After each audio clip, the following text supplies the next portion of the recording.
I decided, so there I was in my NLP training, and I thought, yes, this is the answer, I'm so thrilled. And second semester, two of my fellow students approached me at a break and said, Judith, we would like to work with you privately. And I said, what? I am a scientist, I work in a laboratory, I have a bench coat. And I went like this. Go ask the trainers to work with you, they know what they're doing. I don't even have an office. I mean, I couldn't imagine wearing normal clothes and sitting in a chair opposite somebody in an office. It's not a lab, you know. I went like this. They go like this. No. We want to work with you. And she says, I'm a social worker. You can use my office in the evenings. It's 5 minutes from your house. And then she said, and furthermore, my husband, who's a chiropractor who shares the office with, he wants to work with you too. So obviously she'd been talking to him about me. I'm like, so oblivious. And then he says, and I am a real estate agent. Boy, real estate agents have to be psychologists, seriously. And furthermore, my son, I'm divorced and my son is living with me and he'd like to work with you too. So now I'm sitting there going, I say no, and I get an office and 4 clients.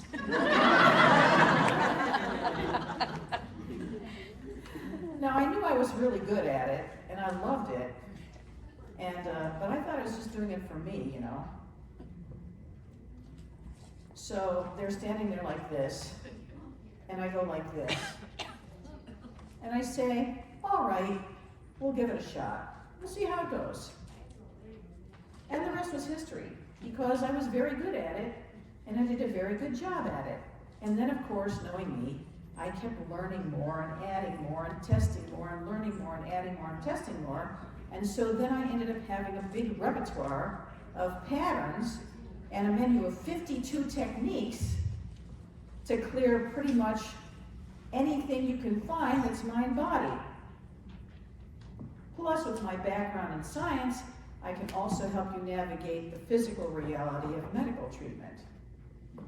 So, I can read and understand what they're talking about and help you with that. So it was very comprehensive. So my husband says to me, 3 months into dating, he called me on the phone fainting because he had a phobia. And I just told him, oh, tap here, tap there. He did, the phobia lifted, he stopped fainting. He goes, oh my God, you have to do this full time. I'm gonna quit my job and help you. This is so important, this is so amazing. I'm like, all right then. So, you see what I mean? Like, called. So I do this full time now, yay. And I'm really good at it. And I train other people how to do it because as a scientist, I literally write the protocols. I didn't quit my job. He didn't quit his job, though. I told him, you can help me. I'll hire somebody who does, business stuff.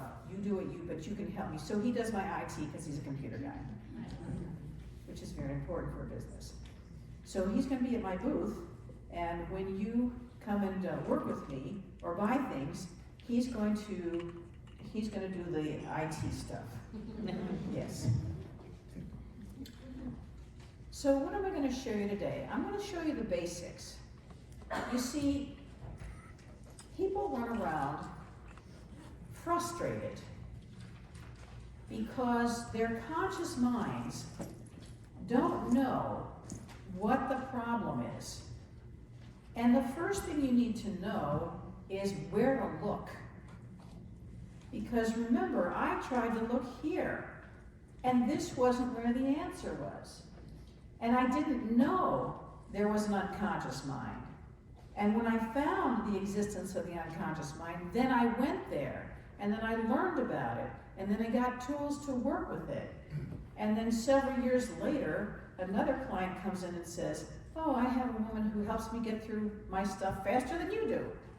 And I'm like, I'm there. And I trained with her, and I learned about the body level. You use different techniques for the body level than you do for the unconscious mind, so I added those. And then I had a colleague come in and say, but Judith, you have to work with the soul and the ego structure. I'm like, oh no! Not like a whole nother thing. So I added that, and then somebody came in and said, I want you to help me with my dysfunctional family system patterns.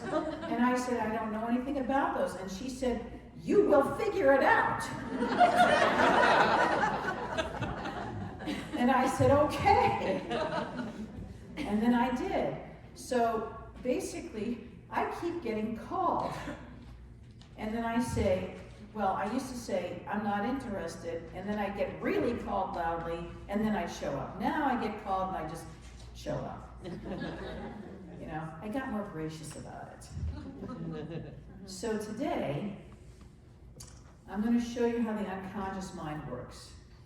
Now the first thing I'm going to tell you is that your conscious mind is your rational, logical mind. You all know that? And it's very literal.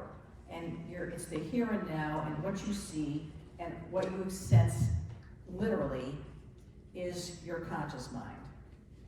Your unconscious mind is the land of emotion. Emotion is not logical, it is not rational. And emotion is energy felt in the body. You know this? So when you have a feeling, it means you have a sensation physically somewhere in your body that's sending you information. Got that? And feelings are irrational. They're not logical, they're feelings. And the unconscious mind is also the land of memory and habit and information. Because you store information, what you've learned, you store that in your unconscious mind.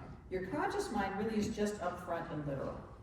Everything else is in the unconscious mind. And then you have the body, which is here to carry your soul around and be a vehicle for experiencing this life. And the body is different than the unconscious mind. It's different. And it has its own agenda. It wants to survive. It's really big on survival. And it wants to feel comfortable and happy. It likes to move. It likes to dance. It likes to have sex. Bodies like pleasure. You know, bodies want to be a happy body's a happy person, really. Think about that. And then there's your soul, which says, I've embodied into this form to have this experience so that I can continue to grow and evolve.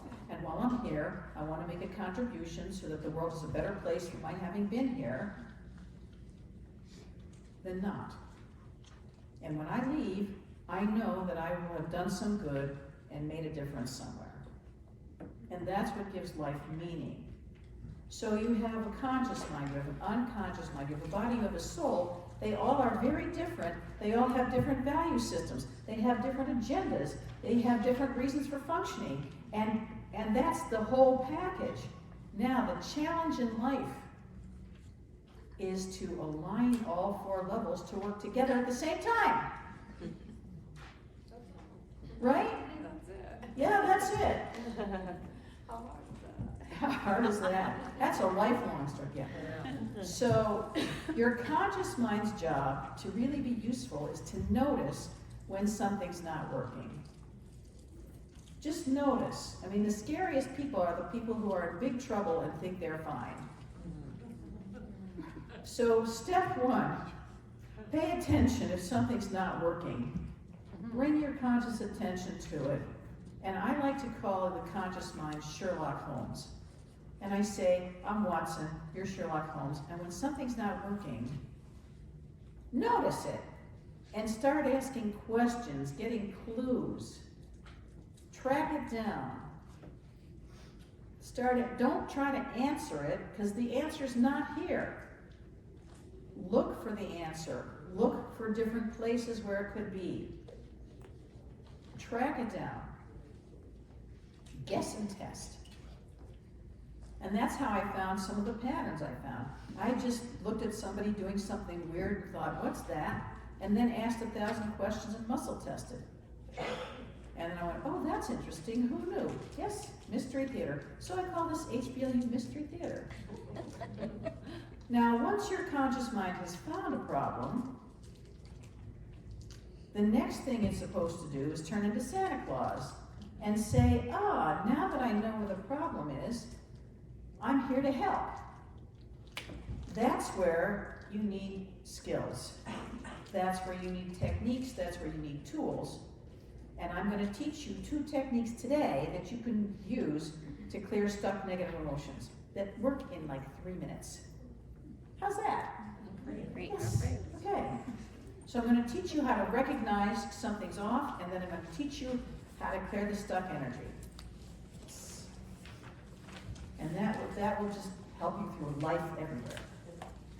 So here's the deal.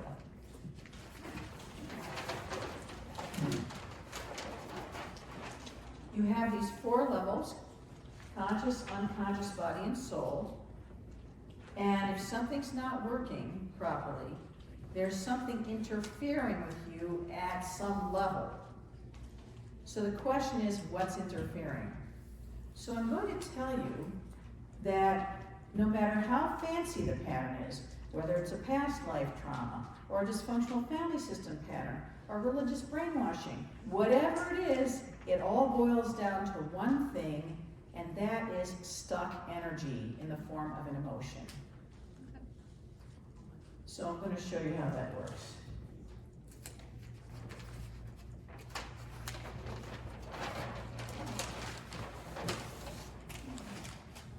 So emotions translate into beliefs. You have a feeling somewhere in your body and it's stuck. And the feeling translates into some kind of meaning. You make meaning out of a feeling. And the meaning becomes a belief. Now, a belief is a 1-sentence structure that has a feeling attached to it. And whether it's objectively true or not, you only believe something that you feel. So somebody can say to you, "You're really very attractive. You're a very attractive woman." And if you believe that you are not attractive because you have some kind of internal fixation on the shape of your butt, right, which nobody's looking at and nobody cares, then they will say, "You're so attractive." And you will say, "Thank you." because you don't believe it. I have people come to me with weight issues, and they started in their teenage years or their childhood, where their mothers put them on a diet or thought they were fat. And what they said to me is, "I'm looking back now at pictures of myself as a child, and I was not fat." So at 60 years old, they're looking back at 10 or 13, and they were not fat. But at 10 or 13, they believed what their mother said. It imprinted in their unconscious minds, and they acted like they were fat and ugly for the rest of their life until they came to see me at 60 and noticed that it was a lie and we needed to erase it, and then they were mad that it had been stuck in their unconscious mind all this time. We're really big on erasing parental voices, just saying. And the technique I'm going to show you today will work for that. So hold that up. So let's say somebody has a limiting belief. And let's say their conscious mind knows better. Their conscious mind knows that's ridiculous. But the belief runs the behavior. So let's say somebody is on a diet and has a craving for sweets, which I demonstrated 2 years ago, how to clear those. So they get a box of cookies and they say consciously, "I'm just going to eat one."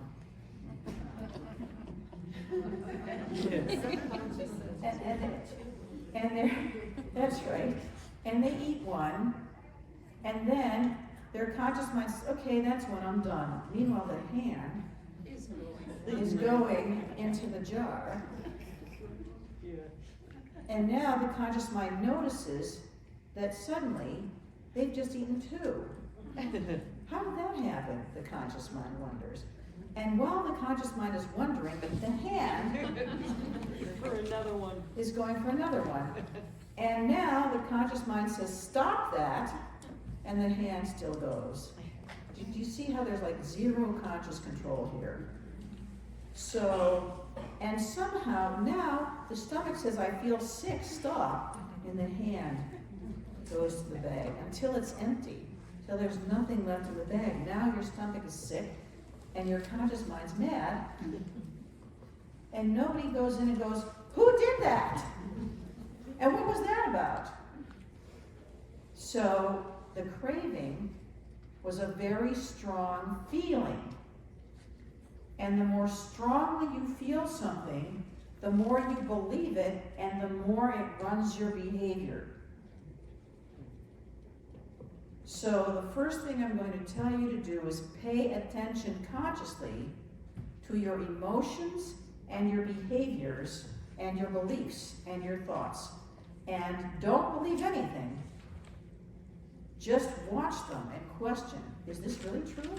Is this working for me? Because you can believe anything. If you have the right techniques, you can erase what doesn't work for you. And you can put in something positive that does work for you. And I can show you how to install affirmations, but really install affirmations with the techniques I'm going to show you today. Yes. So pay attention. I'm having this thought, I'm having this feeling. Is it working for me? Is it objectively true? And it's very hard. You have to actually stretch your conscious mind to a higher perspective to maybe look at yourself from the side or look down at yourself from above and say, this isn't working for me. And it's even not objectively true because I can see now around it. I can see around it.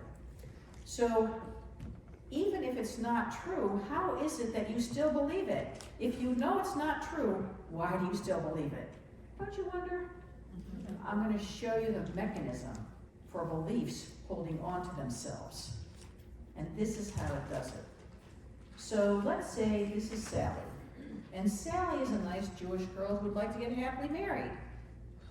So Sally goes to a Jewish singles event with her friend Laura. Sally and Laura. And Sally has a limiting belief that she's unlovable, which I'm sorry to say is very common. So beliefs form a lens, like your glasses, but you can't see them because you're looking through it. So here's the lens that she's running around and seeing and perceiving everything through is I'm unlovable. So they go to this party, and Laura says to Sally, hey, that cute guy's been smiling at you for the last 10 minutes. And because she believes she's unlovable and nobody would ever want her, Sally says, I don't see anybody over there. Because that sensory information that's out here in reality bounces off the lens.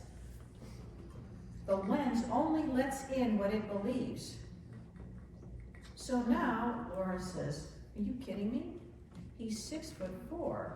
He's wearing a navy blue suit, a powder blue shirt, and a red tie, and he's standing right next to the punch bowl. How do you not see that? So Sally says, oh, okay, I see him, but he's not looking at me. He's not looking at me. I see him, he's not looking at me. She denies it because you see the lens is holding on to itself, so it bounces off. Laura says, he's smiling at you, and he's coming this way. And Sally, whose lens is now being hard-pressed, says, well, he's looking at you, not me. Or she'll say, well, okay, I see him, he's coming this way, but if the lights were any brighter, or if he got any closer, he'd take a good look at me and run the other way. And Laura says, no, he's still coming this way, and he's looking at you. So I'm gonna go circulate.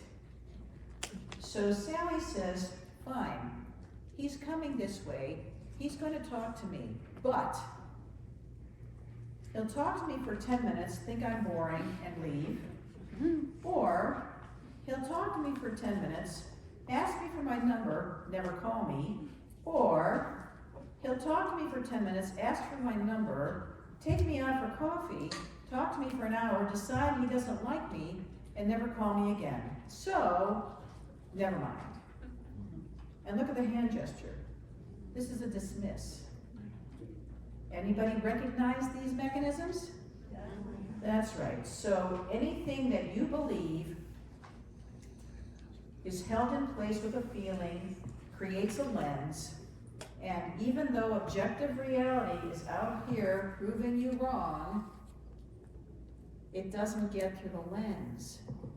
So the lens protects itself. That's how it works. It's almost like when someone puts a wall up and won't allow it. Yes, it's like someone puts a wall up and won't allow anything to come through. This is automatic, by the way, in your unconscious mind. So I'm teaching your conscious minds how your unconscious mind works so you can start paying attention to the buts. So notice, if you deny or delete or distort or dismiss, you know there's a lens you need to find. Now, I had a girlfriend who was single, wanted to get happily married, and she was a professional friend, not a client. So she lamented, there are no good men out there. Well, that's a belief. So why would a good man want to interact with a woman who was putting this attitude out? And that energy. And that energy, you bounce right off her. So I decided to play with her. One way you get around the lens is you can verify it, but say there's an exception. So, you know, there's these women who get married. Oh, I'm happily married to this man. I'm so lucky I found him. Why is she lucky? What's the underlying presupposition? There aren't any good men out there. So this was purely luck that she found a good one. Isn't that a sad? You've got to listen underneath. You follow me? Listen underneath. And earlier, I said, okay, I'm gonna show you a surprise today. It's going to be magic. Oh, it's going to be magic. We're going to do magic today. She says, oh, really? The good kind or the bad kind? I'm like, are you the type of person who doesn't like surprises? And she goes, oh yes, I like surprises. I go, well, it's the good kind then.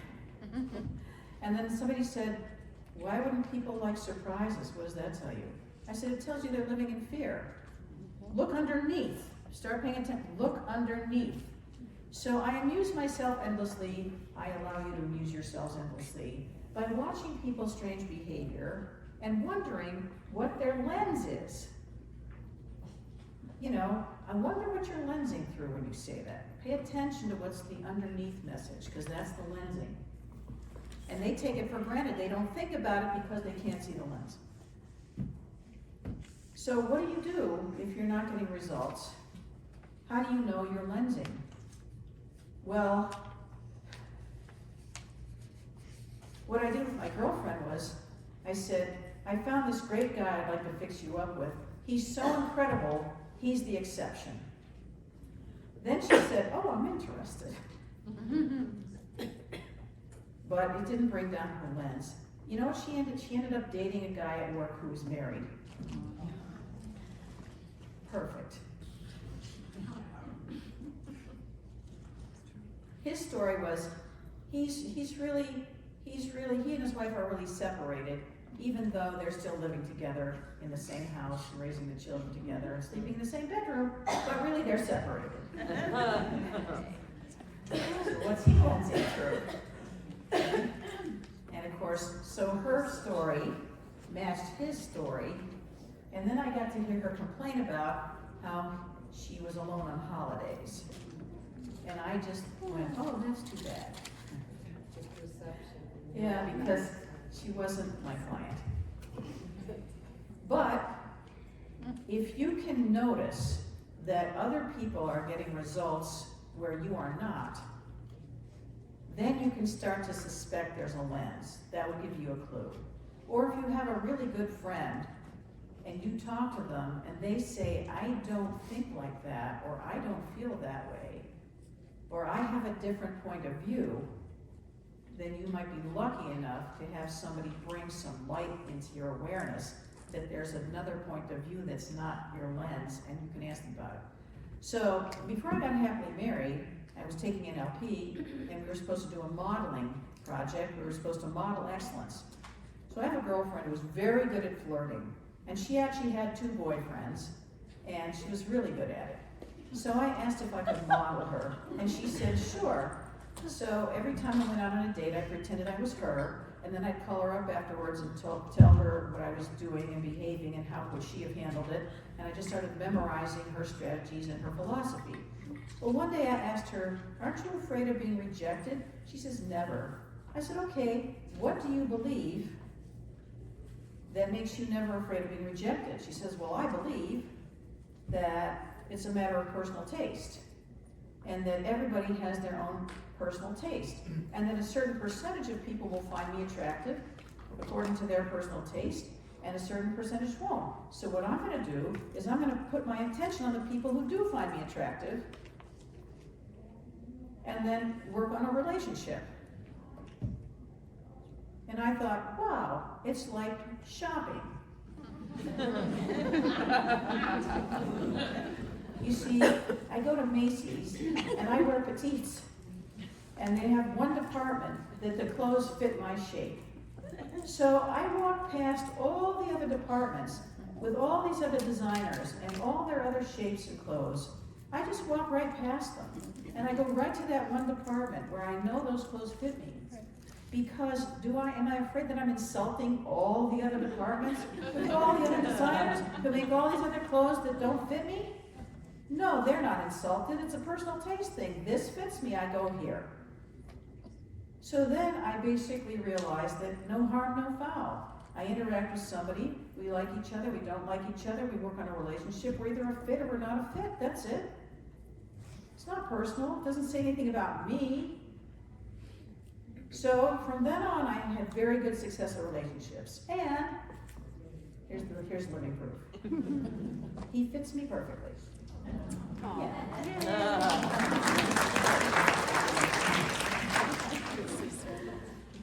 So again, she gave me a different belief, a different lens, a different perspective to look through. But I didn't know it until I asked her, and then she took me into that reality, into a different place. So that's, if you're lucky enough to have friends who are successful in areas where you are not, and you can ask them, how do they think about it? How do they feel about it? What's their perspective? Then you can start getting some contrast and ask yourself, how do I feel about it? What's my perspective? I was teaching flirting at the Boston Center for Adult Education. I got so good at it, I taught it. And there was a woman who was practicing. We had more women than men in the class, so she was practicing with another woman. We were practicing. And as she was talking with this woman, and the idea on flirting is to go soul to soul. In other words, look at somebody as a soul in a body and think they're interesting and they have a whole other world, and you're going to go on a little vacation and have an adventure and discover somebody else's world. So you're interested, and you go and you talk to the person, you ask about them, and you go into their world and have an experience. And that's how you flirt. And then if you find that you're a match or a fit, or you have things in common that you like, then you can follow up and, have a date. So this woman was trembling. She was literally shaking, physically shaking, while she was practicing flirting with another woman. And I'm standing there looking at this, and she's like 5'11", she's tall, and she's trembling. It's very obvious. And I thought to myself, what is it that she believes that would make this trembling make any sense? And I thought the trembling was indicative of fear.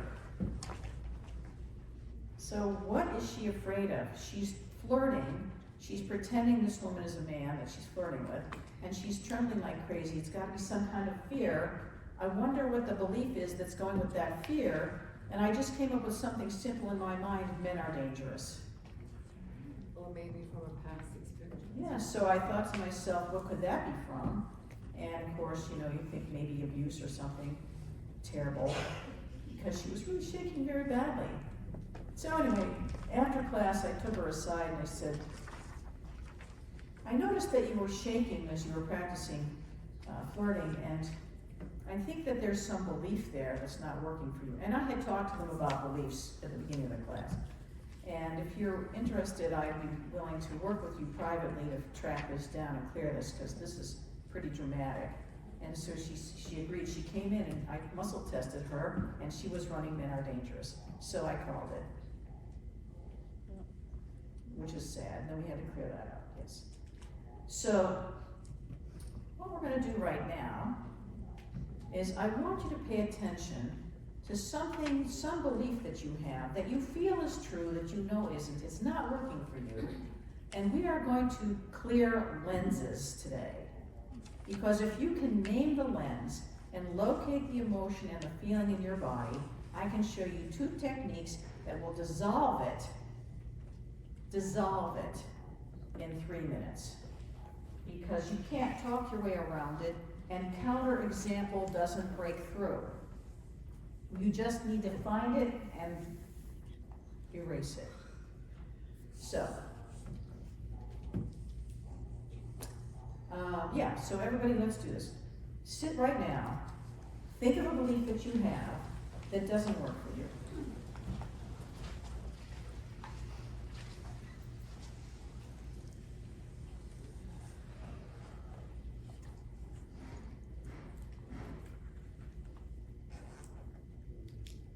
And locate the feeling that goes with that belief in your body.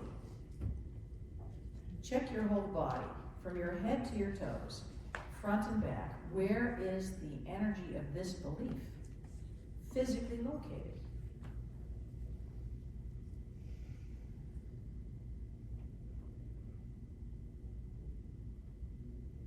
All right, so now, as Santa Claus, with compassion, you're connecting in with this part of you that's carrying this belief and is suffering, and we're here to help. And so now Santa Claus is opening his red velvet bag of gifts and bringing out just the right technique, which is what I'm going to show you right now, and apply it to release this energy from this poor suffering part of you. Yes? Okay, here we go. So, cross your arms. Rest your hands on your biceps. And for the next 3 minutes, tap alternating and breathe. And just connect in and be present with that heart.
feels done, you can stop tapping.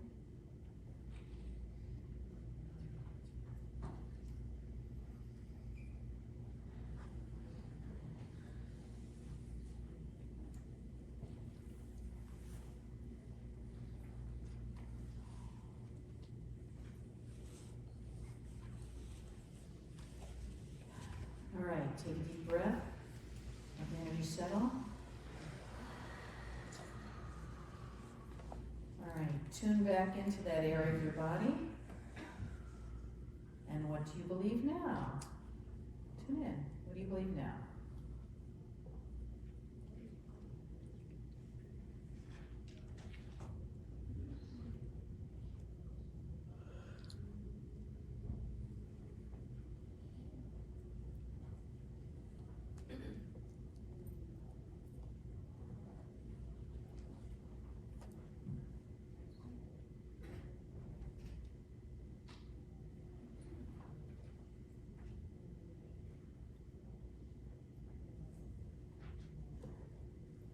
All right, how many noticed that that feeling dissolved? All right, and how many noticed that the belief changed? All right, anybody want to share? Excited sharing? All the way back there. Talk loud. So, what I was feeling dissipated. I did notice I started breathing in through my nose and out through my nose, and then I needed to take bigger, deeper breaths in through my nose, and I kind of had a mantra going in, which was what I wanna believe, and then what I do believe, I was like saying to myself as I was breathing out, right, until there was not any air at all that could come out. But I still believe what I believed before, because I've been telling myself this for 50 years or more. Yes? It's gonna take more than one exercise, but I Well, I think you need to go find the part that's telling you that. Because that's the part that needs healing. yes, So a locate. deep subject, which I hope to talk Well, about. and you could be hearing more than 3 voices telling you the same thing. Go after and erase each one. That's right. Okay, who else wants to share? Natalie. So when you mentioned a woman who couldn't lose weight and her mother told her when she was 10 that she was fat. Yes. So, like, my story was that when I was 6, I wanted to be a ballerina. I was told, I was rejected. I was told that like didn't have the gifts at 6. And then I did something else, other kind of dance, but my mom also told me that wasn't as good as other girls. And so I left it, and then, my 30s and 40s, I went back to dance, and I knew I loved it. And I've seen other adults who learn. I still love it, I'm still doing it. So I have the conscious proof that I could probably do it. But I also keep failing or telling myself that I failed and looking at other women and girls and saying I'm not as good as them. So Right. So did you start clearing that? Well, what happened, I felt. Let me just summarize for people. She was 6 years old. She loved, was it ballet? Yeah. And her teacher told her that she wasn't as First good. I was rejected, then my mom kind Oh, of. she was rejected from some special program because she wasn't as good as other girls, and her mother, reinforced that? Yeah. Great. 6. Right. And then she grew up and has pursued dance because she loves it, and she's good at it. She loves it. I love it, but I don't feel that I'm good. So she loves it, but she's still carrying that 6-year-old message. Absolutely. Absolutely. Yes, that's what you want to erase for sure. So I So you started working on that. You felt in your heart. I found a spot, Great. like was talking to me very strongly, and I focused on it. And I just kept saying, I'm not good, I'm not as good as other girls, I can't do it, like, I can't be reliable, I can't perform. And I felt that and then it moved. I felt kind of the energy move. I actually had like a little bump on my neck.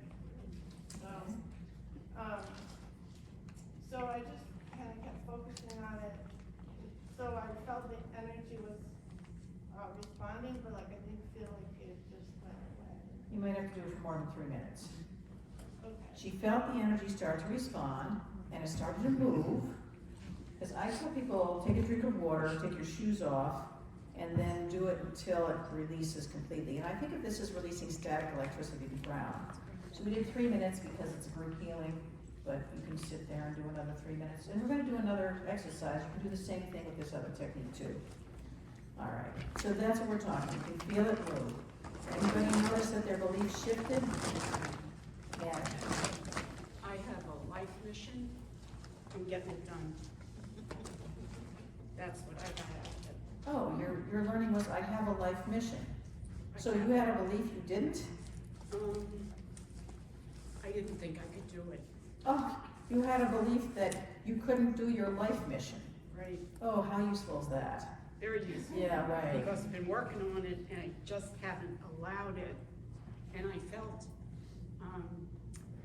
so how do I get there? There is still some blocks, I think, Yeah. but it's like, where did it come from? It came from my mother, Oh, yes. both areas, and it's like, All right, so she Just cleared the rely on it. belief, I can't do my life mission. I have one, but I can't do it. yeah. And now, the new belief just popped out of you. Say it again. I can do it, I can do it. I can do it. Right. You know, there's an etiquette to this, because this part's in pain. But these parts say such stupid things. They're so stupid. Like, you're born to do a life mission, you're created to do one. You're equipped because you were created to do it. And then somebody says you're not equipped, but you are. That's a lie, and that's so stupid. But anyway, the etiquette is not to laugh. The etiquette is to go, oh, okay. And then just wait till they clear it and look back and go, that was stupid, then you can agree with them, yes. Etiquette here, right? Heel etiquette. Madam, Well, I know it traces back to my mother. louder. I know it traces back to my mother. Oh, But what, the beliefs that I found with me was, if people get to know me, they won't love me because I'm not good enough. oh, great. So her belief was, if people get to know me, they won't love me because I'm not good enough. Of course, you think you're the only person who's not good enough to be loved in this whole world, yes? Because your mother told you so, like she would know. Great. All right, and we're gonna not go into what's wrong with her. Okay, back to you. I felt that presence. I felt the loneliness, kind of like living in the shadows of, being afraid to connect and be rejected all over again. And then, as you were, I don't know, you said to breathe in and whatever. Yeah, breathe in and tap. The sentence that came into me was, if people get to know me, they will love me because, fantastic, wonderful, magnificent, and all these adjectives, superlative adjectives, and they will love me forever. All right, Yeah. that's useful. All right, so to summarize, she took out this belief that nobody will love her for like non-specific reasons. And when it dissolved, the new belief just came right in and said, when people get to know you, they will love you because you're fantastic. Yes, now that's realistic, yes? Yes, okay, great. Replace the garbage with reality, much better. So after you do replace it, then isn't it good to do, like you said, affirmations to confirm everything? No, once you replace it, it's Is in. it gone? Is it It's gone. Yep, once it's gone, it's gone. You don't have to do any more work on it. That's the great thing about healing from the body level up. You find it, you clear it. Clearing means it's gone, you don't have to worry about it, it's gone. The new belief is in, it's done. And then the new belief will run her lenses now. She'll meet all these people who want to get to know her better and love her when they do. That's what she's gonna put in. Her energy. Yep, her energy, because the lens isn't, people aren't bouncing off her lens, she's got a different lens now. Okay, now I'm gonna show you another technique, yes? This one's really great too. So, come up with another belief you want to erase. Do another round. We do the same one. Yes, you can do the same one with this technique, because as I said, there can be more than one trigger. Yes. Find it, locate it in the body.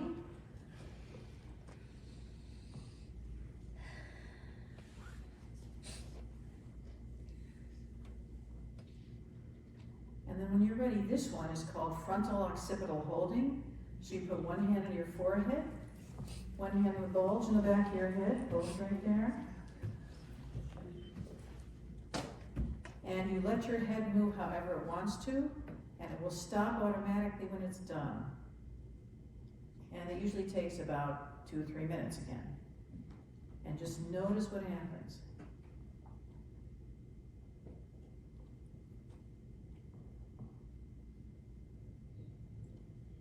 And again, the palm across the forehead. Yeah. All the way across. Doesn't matter right or left. Doesn't matter right or left. And if your hands get tired after a couple minutes, you can switch sides. Doesn't matter. As long as you're making the circuit from the front to the back.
When that feels done, you can put your hands down.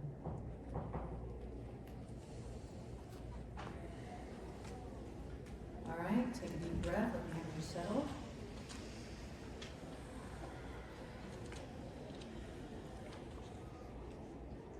Okay. Who noticed that feeling dissolve with that technique? Okay. So you got 2 techniques now. You can use whichever one you want. You can do them, use them both. And how many people noticed their belief shifted? All right. So, all right, sharing. You want to share what happened that round? All right. What time is it? Okay. Because I'm hearing. Okay. 6 minutes. So now you've got 2 techniques. Yes. All right. So now we're going to talk about affirmations. An affirmation is a belief, a one-sentence structure that you would like to believe. Sounds so nice, but you don't actually believe it. You don't. So you go to a class on affirmations, and they teach you to write the sentence you would like to believe but don't 1,000 times. Well, I'm sorry to tell you this, but writing a belief 1,000 times does not install it into your unconscious mind. because that's a conscious mind exercise and you're using the wrong technique for the wrong level. Do you understand? You have to hit the technique that works at that level. So if you want to install an affirmation, you write it down, you look at it, oh, what a lovely belief, I wish I believed that. Then you locate in your body where you don't believe it. Where's the feeling of, I believe the opposite, in fact. And then you dissolve it with FO holding or hugging and tapping. All right?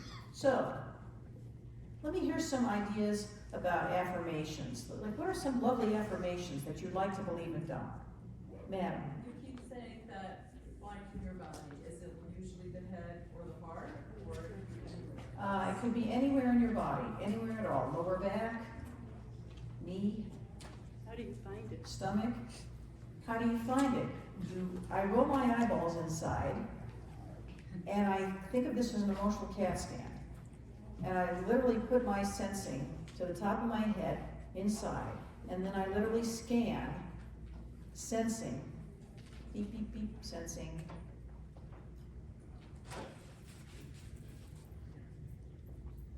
Front and back, all the way down, until I get a sensation. That's how I find it. Thank you. Kind of look up to your third eye. Yep, look, so rotate, scan. And then basically, you'll find it, it'll pop out. So, let me hear an example of an affirmation that you'd like to believe and don't. The biggest one is probably, I feel I am worthy. Oh yes, I am worthy. How's that? Well, by the way, the end of the sentence is not I am worthy. It's I am, because the belief is I'm unworthy of, right? It's I'm unworthy of what? I'm unworthy of love. I'm unworthy to live.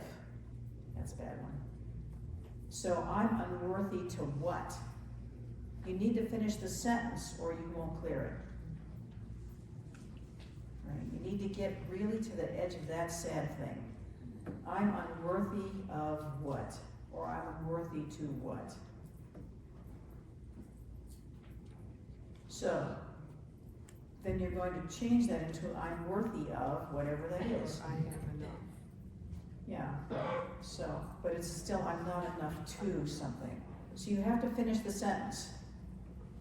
If you let it hang, it's too non-specific. I'm teaching you the fine points now. Fine points. It has to be a very specific, so you have to look underneath and get to the end. Almost like a manifestation. Well, You have to be specific. here's the thing, your unconscious mind, remember the lens? This is what you manifest. Because there's everything available to you in reality. So if you have a lens, you will manifest what you believe. You will not manifest what you don't believe. So it all comes back to the lens. So that's the secret of manifestation. I wasn't going to tell you that, but since you brought it up, that's the secret of manifestation. You have to clear the lenses that are keeping out what's available to you.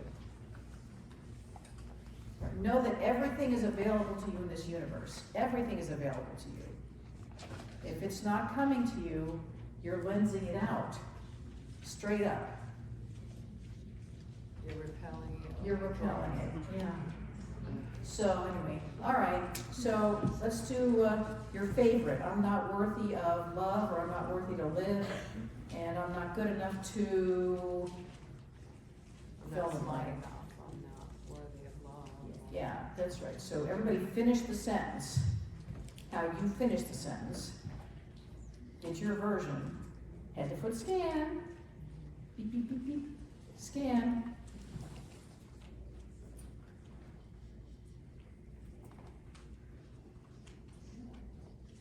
And then FO holding or hugging and tapping. Whichever one you feel you want to do. And let's go for it.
how's that? Okay, so anybody notice you dissolved that thing? And what came in behind it? All right, somebody share a learning. What'd you learn as you erased that? I have a question. Yes. So when you're holding, are you thinking of the original and then you keep repeating what you want? Is that how you're doing it? No, I just, when I'm doing it, I'm holding my head and I'm focusing on the feeling that's holding the negative belief. And I'm waiting for it to dissolve, the block. And when it dissolves, the new belief comes in automatically. So after it's dissolved, I check in, what do I believe now? And then I write what I believe. Make sense? All right. So anybody else notice you cleared something interesting and something else popped in spontaneously? Yes? Seeing a lot of head nodding. All right, good. So now, you know what to look for? Your conscious minds know what to look for, yes? You know where the problem is? Yes? You know that it's stuck energy? Yes? You've got 2 techniques to clear it? Yes? All right, go clean yourselves up.